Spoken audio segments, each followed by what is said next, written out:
अस्सलाम वालेकुम स्टूडेंट्स। आज हमने मई जून 2024 का पेपर सॉल्व करना है P1 है। आइए पेपर स्टार्ट करते हैं। Question number 1। A measuring cylinder containing water is placed on a top and balance. An object is placed into the measuring cylinder. What is the mass and volume of the object? तो students, मास को find out करने के लिए हम balance की reading देखेंगे। जब हमने ऑब्जेक्ट को प्लेस नहीं किया था तो बैलेंस पर जो रीडिंग थी 20 ग्राम, और जब ऑब्जेक्ट को प्लेस किया तो 54 ग्राम। 20 से 54 तक का जो इंक्रीज है ना, ये increase basically mass of the object है।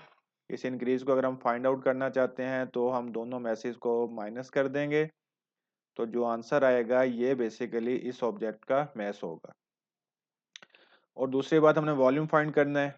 ये देखें, इरेगुलर ऑब्जेक्ट है, और इरेगुलर ऑब्जेक्ट का जो वॉल्यूम होता है वो हमेशा डिस्प्लेसमेंट मेथड से फाइंड आउट करते हैं। तो डिस्प्लेसमेंट मेथड है ये वाला। जब ऑब्जेक्ट को हमने प्लेस नहीं किया था तो जो वाटर का लेवल था वो 5 और 10 के बिल्कुल सेंटर में है।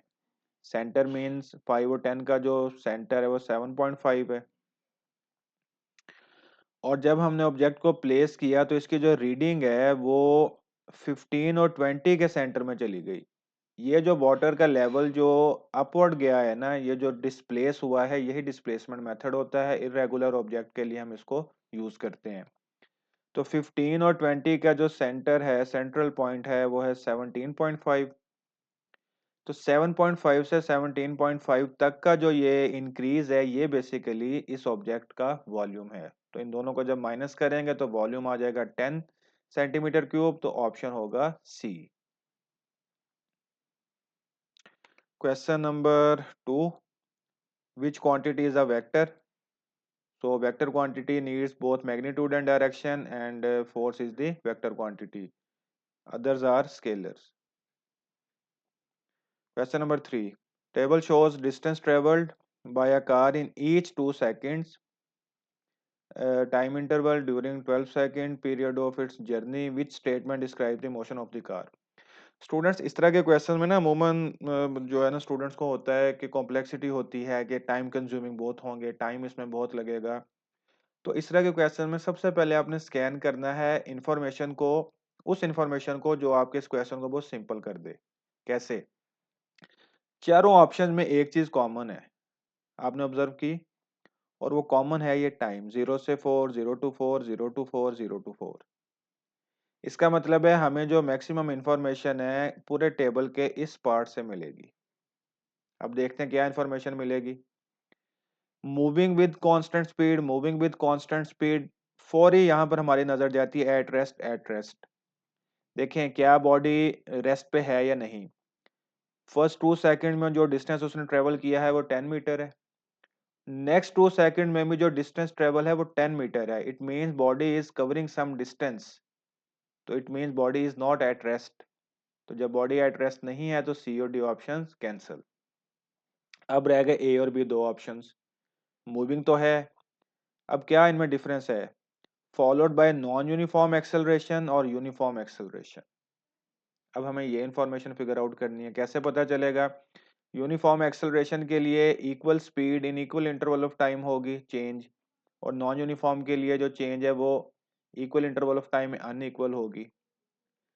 तो स्पीड जो है वो आती है डिस्टेंस और टाइम के स्लोप से, यानी कि डिस्टेंस और टाइम को जब हम डिवाइड करेंगे तो वो स्पीड होगी। तो डिस्टेंस का बिहेवियर हम देखते हैं। 10 से 10 ये कांस्टेंट है। 11, 1 इंक्रीज आया। 11 से 13 2 मीटर का इंक्रीज है। 13 से 16 3 मीटर का इंक्रीज है।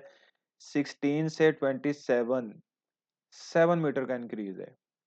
तो डिस्टेंस में जो इंक्रीज है वो नॉन यूनिफॉर्म है। इक्वल इंटरवल ऑफ टाइम में इक्वल इंक्रीज नहीं आ रहा, ओवरऑल नॉन यूनिफॉर्म है।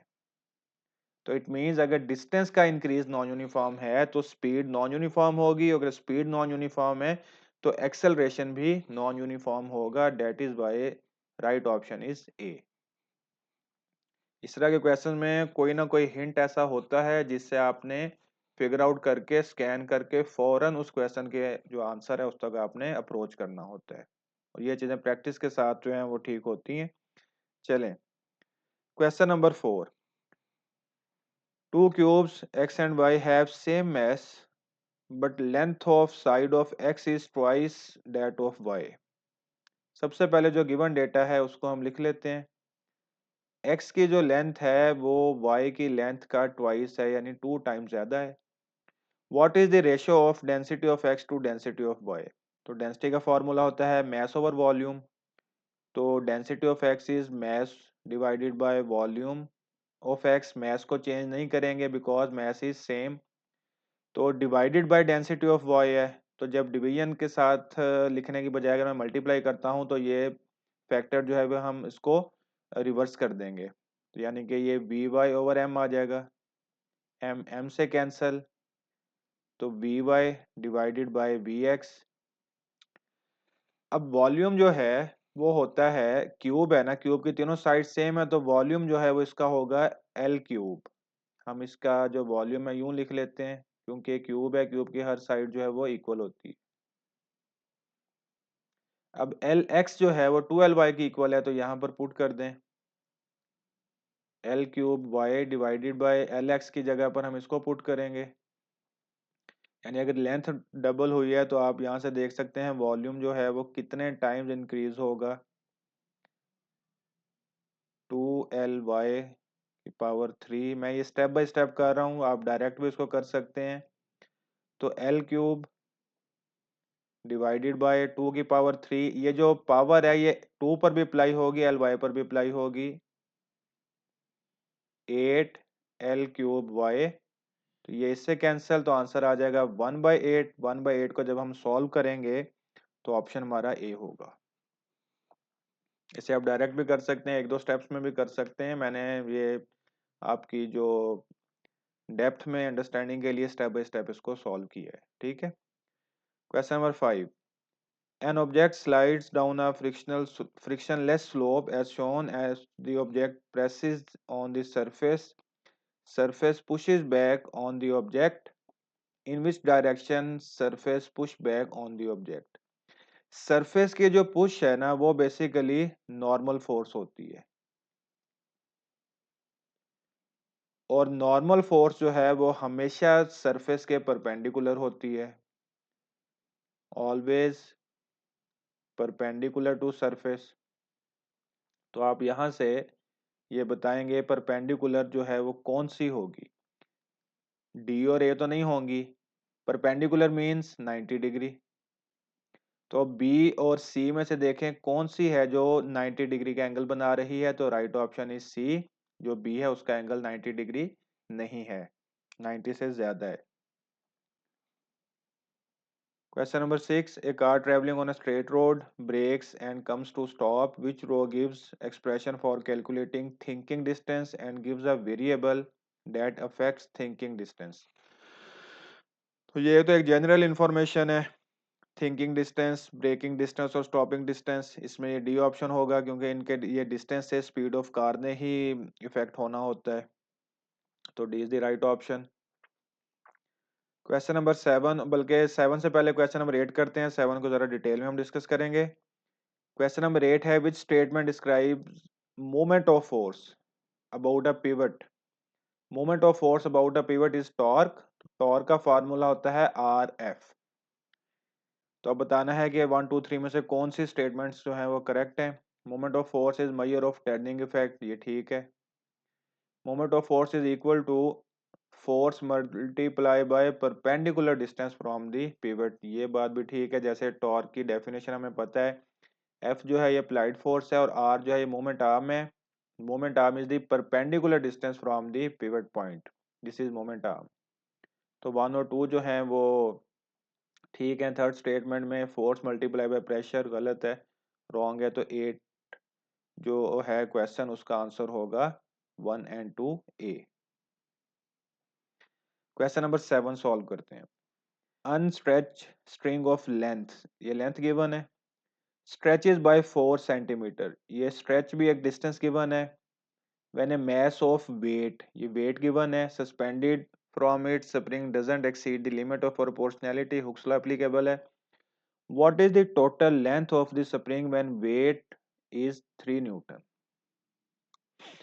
यानी इसको यूं समझें कि एक स्प्रिंग है इस तरह का, इसकी जो लेंथ है वो 15 सेंटीमीटर है। जब हमने 6 न्यूटन के वेट को इसके साथ अप्लाई किया तो इसमें स्ट्रेच आ गया। स्ट्रेच मीन्स कि इसके जो ये लूप्स हैं इनके दरमियान डिस्टेंस जो है वो ज्यादा हो गया, ये वेट जब मैंने अप्लाई किया, ठीक है। तो यहाँ पर दो डिस्टेंस है अलग-अलग, एक लेंथ है और एक स्ट्रेच है, दोनों डिफरेंट डिस्टेंसेस हैं। लेंथ ये वाली है और वेट को अप्लाई करने के बाद जो ये लूप से एक दूसरे से अवे मूव किए हैं ये बेसिकली स्ट्रेच है। फॉर्मूला आपको पता है क्या होता है, F is equal to K x. Physics में जब भी न्यूमेरिकल्स करने होते हैं, एमसीक्यू सॉल्व करने होते हैं, सबसे पहले आपको इन पैरामीटर्स का पता होना चाहिए, पैरामीटर्स हैं क्या। एक्स जो है क्या ये लेंथ है या स्ट्रेच है, सबसे पहला क्वेश्चन ये है। तो स्टूडेंट्स याद रखें कि जो एक्स है दिस इज बेसिकली स्ट्रेच, या जिसको आप एक्सटेंशन कहते हैं। ये स्ट्रेच होने की वजह से एक्सटेंशन आई है, ठीक है। और फोर्स वो वाली है जिसकी वजह से एक्सटेंशन आई है। तो यहाँ पर जो एक्सटेंशन है वो वेट की वजह से आई है, तो इट मीन्स यहाँ पर जो ये फोर्स है ये वेट फोर्स है। तो इट मीन्स कि हम इसको यूं लिख सकते हैं, W is equal to K X. K constant है, W is proportional to X. अब यहाँ से जो क्वेश्चन है ना, इसे आप टू मेथड्स हैं जिससे सॉल्व कर सकते हैं। मैं आपको एक मेथड में सॉल्व करवा देता हूँ, दूसरे मेथड्स को आपने खुद करना है। तो इस तरह के क्वेश्चन में एक तो आप रेशियो से इसको सॉल्व कर सकते हैं, यानी हमने फाइंड आउट करना है टोटल लेंथ, तो सबसे पहले हम एक्सटेंशन फाइंड करेंगे और एक्सटेंशन को हम इसमें ऐड कर देंगे। तो W1 और W2 is equal to, directly proportional है तो 1 के सामने 1 आएगा, 2 के सामने 2 आएगा। तो सबसे पहले हम x2 को फाइंड करेंगे, ठीक है। ये x1 है, x2 को फाइंड करेंगे और उसके बाद हम इस लेंथ में उसको ऐड कर देंगे। एक तो ये वाला है, आप इसे सॉल्व कर सकते हैं, आपका आंसर बिल्कुल ठीक आएगा। एक इससे भी ज्यादा जो है डायरेक्ट मेथड है, वो क्या है। सबसे पहले आपने रिलेशन देखना है कि वेट और एक्स जो है आपस में डायरेक्ट है। देखिए वेट जब 6 न्यूटन था तो स्ट्रेच 4 सेंटीमीटर का प्रोड्यूस हुआ। जब वेट 3 न्यूटन हुआ यानी कि वेट जो है वो हाफ हुआ, तो इसका मतलब है स्ट्रेच भी हाफ होगा, ठीक है। 4 सेंटीमीटर, 6 न्यूटन पर 4 सेंटीमीटर था और 3 न्यूटन पर जो स्ट्रेच है वो होगा 2 centimetre, because weight and X, weight and extension are directly proportional. यहां से आप सॉल्व करेंगे तब भी आपका आंसर जो है ये एक्सटेंशन का 2 सेंटीमीटर आएगा। डायरेक्ट अगर आप करना चाहें तो डायरेक्ट इस तरह भी आप कर सकते हैं। 2 सेंटीमीटर है एक्सटेंशन, हमने बतानी है टोटल लेंथ। तो टोटल लेंथ में आपने उस एक्सटेंशन को ऐड करना है, ऐड करने के बाद जो आंसर आएगा वो आपका राइट आंसर होगा। Question number 9, four objects have identical shapes but different distribution of mass, center of gravity is shown by G. Which object is most stable? Most stable object वो होता है जिसका center of gravity lower हो। जिसका center of gravity जितना lower होगा उतना ही stable होगा, तो C is the right option. Question number 10, an object of mass is pushed up a slope at a steady speed, which calculation gives change in gravitational potential energy from bottom to top. Gravitational potential energy का formula होता है mgh। m हमने ये expression ही लिखना है, m5 है, g की value 9.8 है, मल्टीप्लाई बाय हाइट, ये वर्टिकल डिस्टेंस हाइट होती है, height is the vertical distance. तो क्वेश्चन नंबर 10 का जो ऑप्शन होगा वो होगा B. Question number 11. A student of mass climbs some steps. He travels horizontal distance and vertical distance. What is the work done against the force of gravity? Work done हमने find करना है against the force of gravity, F D. F जो है वो हो जाएगा mg और साथ हो जाएगा d या h हो जाएगा। क्योंकि ग्रेविटी जो है वो डाउनवर्ड होती है, पर्सन अपवर्ड मूव कर रहा है, तो इस केस में जो ये डिस्टेंस हम यूज करेंगे वो करेंगे हम एच वाला, ये वाला डिस्टेंस। ठीक है, तो मैथ जो है वो 60 है, जी की वैल्यू 9.8, और डी जो है बेसिकली ये वर्टिकल डिस्टेंस है 1.5। जो जब इसको सॉल्व करेंगे जो क्लोजेस्ट आंसर होगा वो सी होगा। Question number 12, which method of producing electricity doesn't involve a turbine. Power station जितने भी होंगे उनमें टरबाइन जो है वो यूज होती हैं। सोलर सेल्स डायरेक्ट जो है सनलाइट को इलेक्ट्रिकल एनर्जी में कन्वर्ट करते हैं, तो right option is C. Question number 13, input power of a lamp is 6 watt, lamp waste 2.7 joule of energy in 3 seconds. What is the efficiency of lamp? Efficiency का formula होता है output over input. Power है तो power की बात होगी, output over input. तो students input power हमें गिवन है, आउटपुट पावर हमारे पास नहीं है, और दूसरा उसने बताया है कि ये एनर्जी वेस्ट होती है 3 सेकंड में। तो इसका मतलब है सबसे पहले हमें आउटपुट पावर को फाइंड आउट करना पड़ेगा। और आउटपुट पावर, अब दो कॉन्सेप्ट यहाँ पर आते हैं आउटपुट पावर के, कि क्या आउटपुट पावर वेस्टेज वाली पावर है या जो यूजफुल पावर है वो है। सबसे पहले तो ये बात हमें क्लियर होनी चाहिए। तो आउटपुट जो है वो हमेशा यूजफुल होती है, लेकिन यहाँ पर जो हमें गिवन है वो वेस्टेज है। तो इट मीन्स कि सबसे पहले हमने यूजफुल जो पावर है वो फाइंड आउट करनी है, वही हमारी आउटपुट पावर होगी। तो सबसे पहले हमने ये जो वेस्टेज वाली पावर है फाइंड आउट करनी है, 2.7 एनर्जी पर यूनिट टाइम, और इसका जो आंसर है वो होगा 0.9 वॉट। ये वो पावर है जो वेस्ट हुई है। ठीक है, तो अब जो वेस्टेज वाली पावर है, अब हम जो इनपुट में से ये वेस्टेज वाली जो पावर है इसको माइनस करेंगे, तो 5.1 ये हमारे पास आउटपुट पावर है। तो इस तरह सबसे पहले आपने आउटपुट पावर फाइंड करनी है, उसके बाद फिर हम इसको जब सॉल्व करेंगे एफिशिएंसी को output divided by input, input जो है वो 6 है, तो इसको सॉल्व करेंगे तो D is the right option. इसके बाद question number 14, a camera is taken under water and left at a depth of 8 metre, atmospheric pressure given है, डेंसिटी गिवन है, what is the total pressure acting on the camera. तो students हमने total pressure find करना है। Total pressure basically ये बात हो रही है अंडर वाटर यानी डेप्थ की, तो एक तो हमारे पास जो प्रेशर है वो आएगा रो जी एच डेप्थ की वजह से, और एक ये एटमॉस्फेरिक प्रेशर जो है ये हमारे पास गिवन है। हम इन दोनों प्रेशर्स को जब ऐड करेंगे तो हमारे पास टोटल प्रेशर आएगा। ठीक है, तो रो की वैल्यू, जी की वैल्यू 9.8 है, एच की वैल्यू ये 8 मीटर गिवन है, एटमॉस्फेरिक प्रेशर भी गिवन है। जब आप इनको सॉल्व करेंगे तो आपका जो राइट ऑप्शन है वो डी होगा। Question number 15, in which example are the particles in fix position. Fix position में पार्टिकल्स होते हैं सॉलिड्स में। तो इन चारों में से देखते हैं सॉलिड कौन सा है। आइस, आइस सॉलिड है।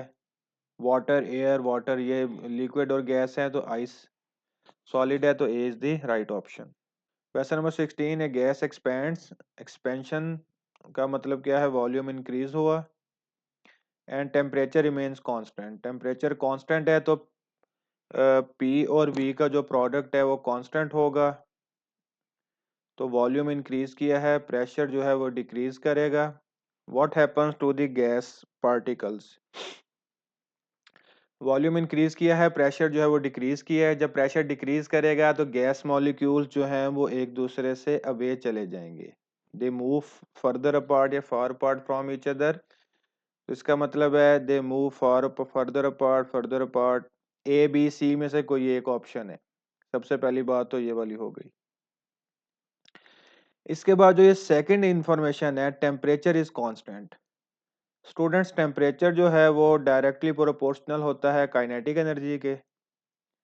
और अगर टेम्परेचर कांस्टेंट है तो इसका मतलब है काइनेटिक एनर्जी भी कांस्टेंट है, सेम है। काइनेटिक एनर्जी अगर सेम है तो जो स्पीड होगी, because kinetic energy is half M V square, तो जो स्पीड होगी वो भी सेम होगी या अनचेंज होगी। तो टेम्परेचर के कांस्टेंट में ये वाली इंफॉर्मेशन जो है वो अ, छुपी हुई थी। और इसको फिगर आउट करने के बाद हम जब ऑप्शन देखेंगे तो प्रेशर डिक्रीज होने की वजह से गैस पार्टिकल जो हैं वो एक दूसरे से फर्दर अपार्ट मूव करेंगे और उनकी जो स्पीड है वो अनचेंज रहेगी। तो C is the right option. Question number 17, air in each of four syringes is slowly compressed, compression हुई है so that temperature stays constant. Temperature again constant है तो ये बात याद रखें, PV is equal to constant. जब भी टेम्परेचर कांस्टेंट होगा प्रेशर और वॉल्यूम एक दूसरे के इन्वर्सली प्रोपोर्शनल होंगे, Boyle's law. Volume before and after compression given है। Air in all four syringes is initially at same temperature, air का इनिशियल टेम्परेचर सेम है। Which syringe shows the smallest pressure change. Initial pressure जो है वो same था और ये जो बिफोर कंप्रेशन वॉल्यूम है इसको V1 कंसीडर करें, आफ्टर कंप्रेशन को V2 करें। कंप्रेशन मींस वॉल्यूम डिक्रीज हो रहा है, ठीक है, जैसे एक्सपेंशन में वॉल्यूम इंक्रीज करता है, कंप्रेशन में वॉल्यूम डिक्रीज कर रहा है। तो यहाँ से आपने जो स्मॉलेस्ट प्रेशर चेंज हमने फाइंड आउट करनी है, इसमें आपने ये याद रखना है, PV is equal to constant है, it means P1 V1 is equal to P2 V2। तो V1 over V2 is equal to P2 over P1, ये वाला एक रिलेशन बनेगा। स्मॉलेस्ट प्रेशर चेंज जो है वो होगी जिसमें V1 ओवर V2 की स्मॉलेस्ट वैल्यू आएगी। ये पॉइंट याद रखें, दोनों इक्वल है ना, तो V1 और V2 जिसमें जितना स्मॉल होगा उसी में स्मॉलेस्ट प्रेशर चेंज जो है उतनी होगी। तो इसमें देखें 5 है, इसमें 2 है, इसमें 16 है और इसमें 4 है। तो स्मॉलेस्ट चेंज जो है वो बी में है। V1 और V2 से मैंने सॉल्व किया है, B is the right option. Question number 18, temperature of a substance is measured with a liquid in glass thermometer which property changes so temperature can be measured। Temperature measure किया जाता है, length of thermometer ये भी change नहीं होगी। Mess, किसी भी चीज़ का जो मैस है, ऑब्जेक्ट का मैस हमेशा कांस्टेंट रहता है, वो चेंज नहीं होता। स्पेसिफिक हीट कैपेसिटी ये वैसे नेचर पे डिपेंड करती है, ये भी चेंज नहीं होती। Last one is volume of the liquid. Question number 19, boiling and evaporation are different processes. Which statement is correct? Boiling only occurs at the surface of a liquid. No. Evaporation only occurs when temperature is high enough. No. Evaporation जो है वो at any temperature हो रही होती है, इसलिए ये भी wrong है। Evaporation doesn't change temperature of a liquid. No. क्योंकि जब evaporation में high speed molecule जो है वो लीव करते हैं surface को, तो लो स्पीड वाले मॉलिक्यूल्स रह जाते हैं। लो स्पीड, लो काइनेटिक एनर्जी, लो टेम्परेचर, तो इसका मतलब है वेपोरेशन टेम्परेचर को इफेक्ट करती है। D option, when a boiling liquid is heated its temperature remains constant, this is the correct answer. लेकिन जब लिक्विड को हमने बॉयल कर लिया है ना, फॉर एग्जांपल वाटर है, वाटर का जो बॉइलिंग पॉइंट है वो 100 डिग्री सेल्सियस है, वाटर बॉयल हो गया है। अब अगर हम इस पर इसको टेम्परेचर ज्यादा देंगे ना, हीट पर ज्यादा प्रोवाइड करेंगे, तो वो ज्यादा हीट इसके टेम्परेचर को चेंज नहीं करेगी, इसका टेम्परेचर जो है वो कांस्टेंट रहेगा, ठीक है। और ये हीट बेसिकली लेटेंट हीट कहलाती है। और जो वो हीट है वो सारी की सारी मॉलिक्यूल्स को ब्रेक करने में यूटिलाइज होगी, तो इट मींस कि D option is the right option. Question number 20, a glass beaker contains water. When center of base is beaker is heated, convection current is set up. Which statement explains this? तो यहाँ से जब हम heat up करेंगे तो यहाँ के जो गैस मॉलिक्यूल्स हैं, सॉरी वाटर मॉलिक्यूल्स जो हैं, वाटर मॉलिक्यूल्स हीट को एब्जॉर्ब करेंगे। यहाँ के फॉर एग्जांपल एक वाटर मॉलिक्यूल है, ये जब हीट को एब्जॉर्ब करेगा ये एक्सपैंड होगा, इसका वॉल्यूम इंक्रीज करेगा, ये एक्सपैंड होगा, वॉल्यूम इंक्रीज करेगा, डेंसिटी इसकी लेस हो जाएगी, लेस डेंसिटी की वजह से ये अपवर्ड मूव करना शुरू कर देगा। ठीक है, तो ये फिनोमिना यहाँ पर हो रहा है जिसको हम कन्वेक्शन करंट कहते हैं। तो इस केस के अकॉर्डिंग या इस थ्योरी के अकॉर्डिंग हमारा जो ऑप्शन है वो होगा चार्ली, सी ऑप्शन।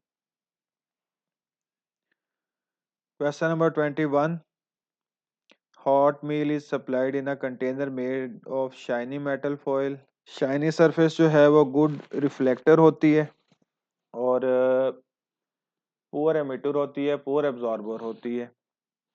डल सरफेस इसके ऑपोजिट है। Why does the container help to keep the food hot? तो container traps air which increases convection, no. foil is a poor thermal conductor, no. Shiny metal surface good absorber, no. Poor emitter, D is the right option. Shiny metal surface poor emitter और poor absorber है, good reflector है, ये point आपने याद रखना है। Question number 22, which quantity is defined as number of wavelength passing a point per second? Number of wavelength per second is called frequency and this is the definition of frequency. Option B is the right option.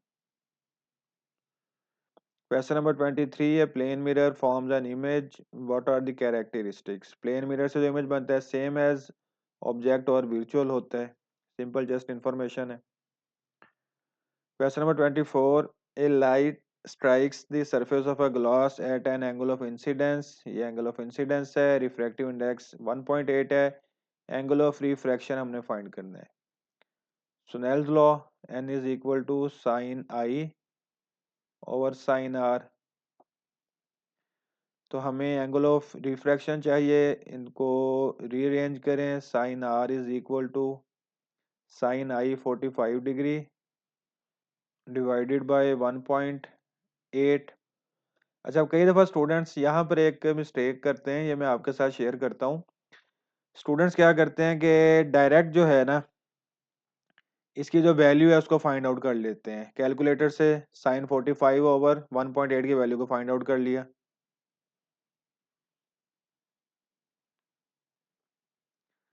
Suppose इसकी जो value है वो आ रही है 0.39। तो student समझते हैं यहाँ तक हमारा क्वेश्चन जो है वो सॉल्व हो गया है, तो हमने जो एंगल ऑफ रिफ्रैक्शन फाइंड कर लिया है। ये कई दफ़ा ये मिस्टेक जो है स्टूडेंट्स ने की है। तो स्टूडेंट्स आपने याद रखना है, एंगल ऑफ रिफ्रैक्शन मींस आपने ये आर फाइंड करना है, ये साइन जो है इसके साथ नहीं होगा। ठीक है, तो सबसे पहले आपने साइन ऑफ आर फाइंड करना है, उसके बाद फिर आपने साइन को जब दूसरी तरफ लेकर जाएंगे तो साइन होगा inverse 0.39। This is the angle of refraction जो हमने फाइंड आउट करना था, और इसका जब आप कैलकुलेटर से इसको सॉल्व करेंगे तो इसका जो आंसर है साइन इनवर्स 0.39, तो इसका ऑप्शन होगा ए, 23 डिग्री अप्रोक्सीमेटली ये आंसर आएगा। Question number 25, which diagram shows ray of light passing through a converging lens? बच्चों, converging lens basically convex lens होता है जो लाइट रेज को बेंड करता है, एक सिंगल पॉइंट पर कन्वर्ज करता है। ए और डी में डाइवर्जेंस हो रही है, बी में और सी में से एक ऑप्शन है, आप बी ऑप्शन राइट ऑप्शन है।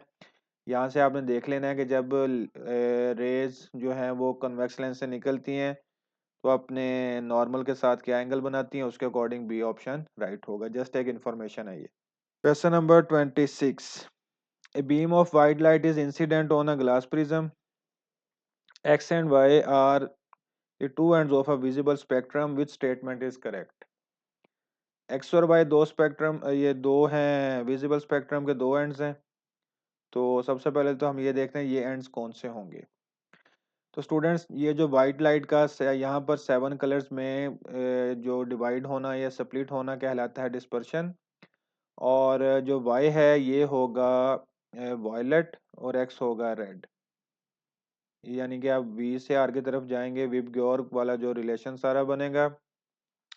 अब देखते हैं कौन सी स्टेटमेंट जो है वो करेक्ट है। All the light travels at the same speed in the prism. Refractive index का फार्मूला होता है n equal C over v. C है speed of light in vacuum divided by v है speed of light in a certain medium, जैसे इस medium में speed of light है, और v होता है f लैम्डा के equal. n is inversely proportional to lambda. तो इसका मतलब है कि वेवलेंथ जो है हर कलर की चेंज है, हर कलर की अगर वेवलेंथ चेंज है तो हर कलर की स्पीड जो है वो इस मीडियम के अंदर डिफरेंट होगी। तो A option is wrong. B option देखें, light at X has lower frequency than light at Y. X की जो वेवलेंथ है वो लार्जर है विजिबल रीजन में और फ्रीक्वेंसी इसकी स्मॉलर है, ये बात ठीक है, ये बात ठीक है। और जो बी है यहाँ पर वेवलेंथ स्मॉल है और फ्रीक्वेंसी जो है वो लार्ज है, बी ऑप्शन ठीक है। बाकी भी देख लेते हैं। Light at X refracts more, no, more refraction जो है वो वायलेट लाइट की हुई है। और white light refracts away from normal as it enters the prism. जब एंटर होगी प्रिज्म में तो वाइट लाइट वैसे भी 7 कलर्स में कन्वर्ट हो जाएगी, स्प्लिट हो जाएगी, हर कलर की अपनी अलहदा स्पीड और डेविएशन होगी। तो इट मीन्स के B option is the right option. Question number 27, which component of electromagnetic spectrum are used to communicate from a remote control television and from earth to satellite? Students एक बात आप ये और याद रखें कि सैटेलाइट्स के लिए हमेशा माइक्रोवेव यूज होती हैं और टेलीविजन के लिए होती हैं इंफ्रारेड रेज। ये पॉइंट आपने याद रख लेना है। जब भी सैटेलाइट का नेम आ जाए आपके जहन में माइक्रोवेव्स आनी चाहिए और टेलीविजन के केस में इंफ्रारेड रेज होती हैं। Question number 28, student a student claps his hand in front of a wall and hears the echo. He claps at the same moment as he hears the echo of previous clap. यानी जब वो echo सुनेगा उस वक्त वो अगली clap करेगा. Another student starts a stopwatch on the first clap and stops it on the 11th clap. Reading on the stopwatch is 9.4 seconds and speed of sound is this. What is the distance between student and wall? Students, S is equal to होता है VT. ये formula हमेशा use करना है आपने। जब भी एको का केस आ जाएगा एको के लिए आपने यहाँ पर 2 लगा देना है। 2s equals we T. 2s क्यों है? एको उस वक्त हमें हियर करेंगे हम जब एक साउंड वेव है वो यहाँ से ट्रेवल करके इस वॉल से कोलाइड करेगी, कोलाइड करके वापस आएगी। जो वेव इस डायरेक्शन में गई थी कोलाइड करके वापस हमारे पास आई है तो उस वेव ने जो डिस्टेंस है वो डबल कवर किया है एको के लिए, इस वजह से 2 का यहाँ पर जो है फैक्टर आया है। तो हमने फाइंड करना है ये डिस्टेंस। इसको एस की जगह पर एक्स भी लिख सकते हैं, तो X is equal to V T over 2। ये एस लिख लें एक्स लिख लें एक ही चीज है, ठीक है, डिस्टेंस ही हमने बताना है। वी भी गिवन है, 2 कांस्टेंट है, टी क्या होगा? टी हमने बेसिकली एक सिंगल एको का टाइम फाइंड करना है, या 11th जो क्लैप है उसका टाइम है 9.4। तो इसमें देखना है कि 11th क्लैप में कितनी एकोज होंगी। देखें 11th क्लैप में होंगी 10 एकोज। अब आप पूछेंगे सर ये 10 एकोज कैसे होंगी? जब उसने फर्स्ट टाइम क्लैप किया, ठीक है, तो फर्स्ट क्लैप में तो एको नहीं सुनाई देगी ना। तो ये जब सेकंड क्लैप करेगा उस वक्त उसको पहली एको सुनाई देगी। तो इसका मतलब है 11 क्लैप के लिए 10 एकोज होंगी। फर्स्ट क्लैप पर उसे एको सुनाई नहीं देगी because first clap just a clap. जब वो सेकंड क्लैप करेगा तो फर्स्ट वाली जो साउंड वेव है वो उस वक्त तक उसके पास वापस आएगी। सेकंड क्लैप पर फर्स्ट एको वो सुनाई देगी, थर्ड क्लैप पर सेकंड, फोर्थ क्लैप पर थर्ड, फिफ्थ क्लैप पर फोर्थ, और इस तरह करते करते 11 क्लैप पर 10 एको तो उसको सुनाई देंगी। और एक एको का जो टाइम है वो होगा 9.4 डिवाइडेड बाई 10, 0.94 आएगा। ये बेसिकली वो टाइम है जो हमने यहाँ पर पुट करना है, तो 320 मल्टीप्लाई बाय 0.94 डिवाइडेड बाय 2। तो जब आप इसको सॉल्व करेंगे तो B will be the right option. Question number 29, a compass is placed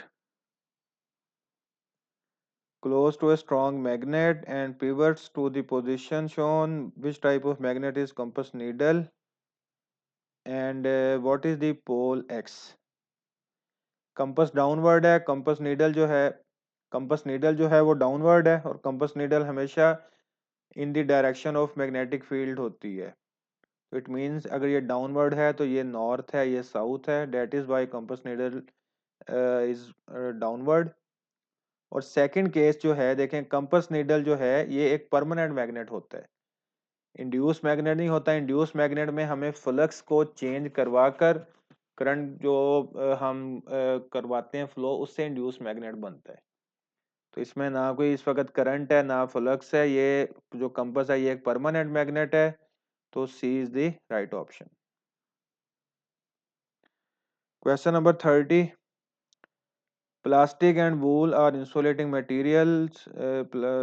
Sample of plastic and wool are rubbed together. This causes a transfer of electrons. Which row shows the direction of electron transfer and final charge on both materials?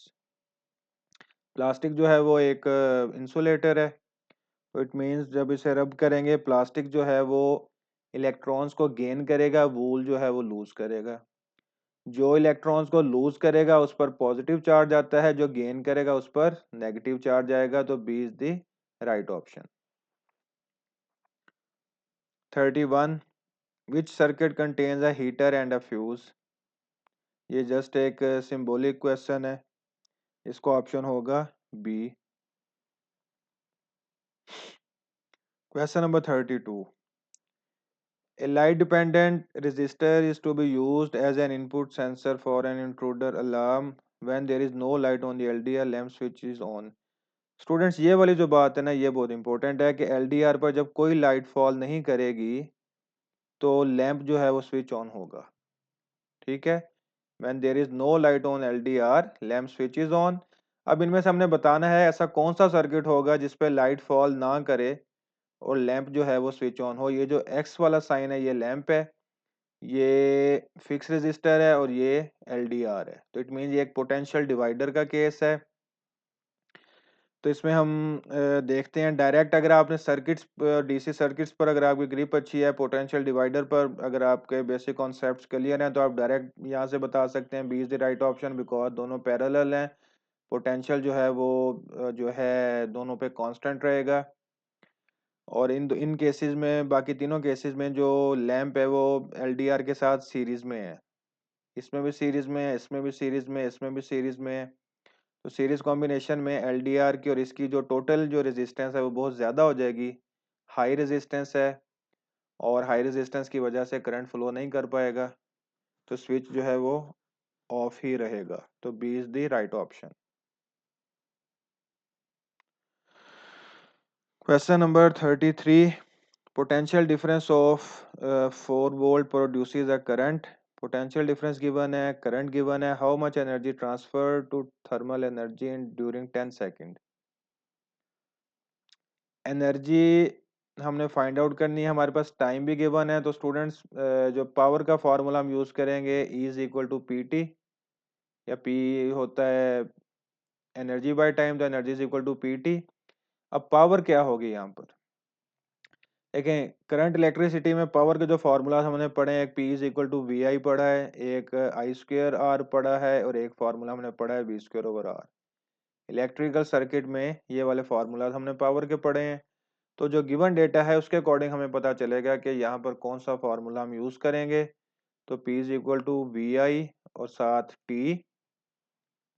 तो 33 का जो option बनेगा right option वो D होगा। इन सबको आपने multiply कर देना है, D is the right option. Diagram shows a generator, what are X and Y। X जो है वो साउथ पोल है, नॉर्थ से साउथ, और ये एक जनरेटर है जनरेटर में जैसा कि जस्ट एक इंफॉर्मेशन है कि जनरेटर में आपको पता है कि स्लिप रिंग्स होते हैं, तो D is the right option. अगर ये मोटर होती, मोटर में होते हैं split rings. Question number 35, diagram shows a loudspeaker that is producing a sound. A student writes four sentences about the loudspeaker. हमने बताना है कौन सा करेक्ट है। There is a direct current in the coil of wire, ये जो है ना साइन, ये ऑल्टरनेटिंग करंट का होता है, ये वाला जो अपना मैग्नीट्यूड और डायरेक्शन जो है वो चेंज कर रहा होता है कॉन्टिन्यूसली। इसका मतलब है ये ऑप्शन नहीं ठीक, ये स्टेटमेंट नहीं राइट। सेकंड है current in the coil produces a changing magnetic field. Alternating current जो है वो इंस्टेंटेनियसली चेंज हो रहा है, इसका मतलब है इसकी जो मैग्नेटिक फील्ड है, करंट की वजह से मैग्नेटिक फील्ड होती है। करंट कांस्टेंट तो मैग्नेटिक फील्ड कांस्टेंट है, करंट वेरी करेगा, चेंज होगा, तो मैग्नेटिक फील्ड भी चेंज होगी। तो ऑल्टरनेटिंग करंट कंटिन्यूअसली चेंज हो रहा है, तो इट मींस मैग्नेटिक फील्ड भी कंटिन्यूअसली चेंज होगी। तो बी जो सेकंड स्टेटमेंट है वो ठीक है। Force is produced on the coil of wire attach to the cone. देखिए नॉर्थ और साउथ है, इसका मतलब है यहाँ पर ये इलेक्ट्रोमैग्नेट बन रहा है करंट की वजह से, यहाँ पर इलेक्ट्रोमैग्नेट बनेगा करंट की वजह से, तो यहाँ पर मैग्नेटिक फील्ड की वजह से जो फोर्स है वो प्रोड्यूस होगी। थर्ड स्टेटमेंट भी ठीक है। तो सेकंड और थर्ड जो हैं वो राइट चॉइसेस हैं और C is the right option. Question number 36, step down transformer changes 240 volt into 12 volt, there are 600 turns on primary, how many turns are on the secondary.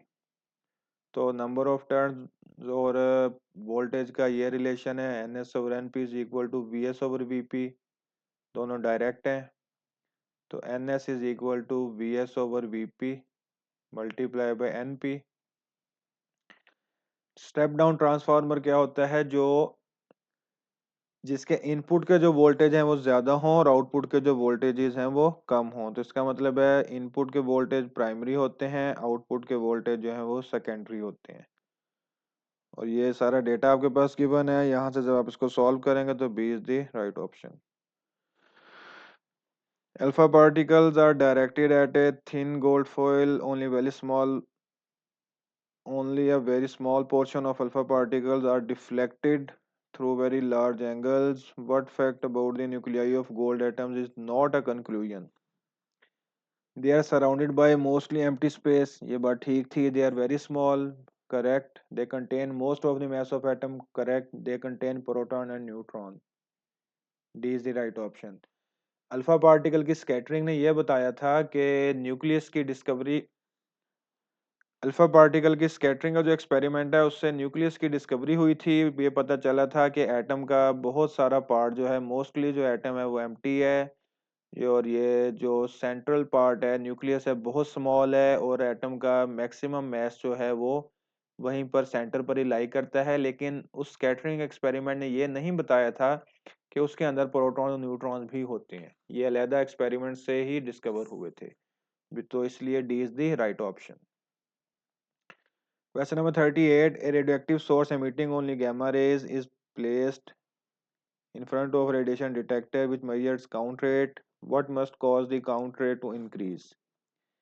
A thick sheet of lead. Lead जो है वो gamma raise का absorber है। जैसे lead रखेंगे gamma raise जो है वो एब्जॉर्ब होना शुरू हो जाएंगी और काउंट रेट जो है वो डिक्रीज होगा ए के केस में, ठीक है, लेड के केस में। बी में strong magnetic field placed between source and detectors. Magnetic field का गैमा रेज पर कोई इफेक्ट नहीं होता। मैग्नेटिक फील्ड जो है वो चार्ज पार्टिकल को एक सर्टेन डायरेक्शन में इफेक्ट करती है। Radioactive source moved closer to the detector. जितना आप क्लोज लेकर जाएंगे उतनी ज्यादा रेडिएशन को वो जो है ना डिटेक्ट करेगा। तो इट मींस कि रेडियोएक्टिव सोर्स जो है इसमें काउंट रेट जो है वो इंक्रीज करेगा। ये इसी तरह है जैसे आप एक हीटर के सामने बैठे हैं, आपको हीट वहां से पहुंच रही है हीटर की, आप हीटर को अपने पास ले आए, जितना अपने करीब लेकर आते जाएंगे आपको हीट उतनी ज्यादा महसूस होगी। तो वो हीट में अगर काउंट रेट है तो इसका मतलब है जब भी सोर्स मूव करेगा क्लोज टू द डिटेक्टर या क्लोज टू सम ऑब्जर्वर, तो जो काउंट रेट है वो इंक्रीज हो जाएगा, तो C is the right option. Detector move further away from the radioactive source, इसमें भी डिक्रीज होगा, काउंट रेट डिक्रीज होंगे। 39, nuclear fusion is one source of energy, what is nuclear fusion? Fusion होता है कि दो लाइटर न्यूक्लियाई को combine करके एक लार्ज न्यूक्लियस में कन्वर्ट कर देना। और जो फिशन है वो क्या होता है? एक हैवी न्यूक्लियस का दो लाइटर न्यूक्लियाई में स्प्लिट हो जाना। डिके ऑफ रेडियो न्यूक्लियस जो है ये रेडियो एक्टिविटी है। मेल्टिंग ऑफ अनस्टेबल न्यूक्लियस एक अलग चीज है। Question number 40, which statement is correct? Orbital speed of earth around sun is, orbital speed देखें फॉर्मूला होता है S is equal to V T, T is equal to S over V. Earth के around the sun orbital speed जो है वो circular path की होती है, तो एस जो है वो आ जाएगा 2 pi R divided by V. तो 2 पाई मल्टीप्लाई बाय आर है, रेडियस है, यहाँ पर डायामीटर है, तो it means is not right option.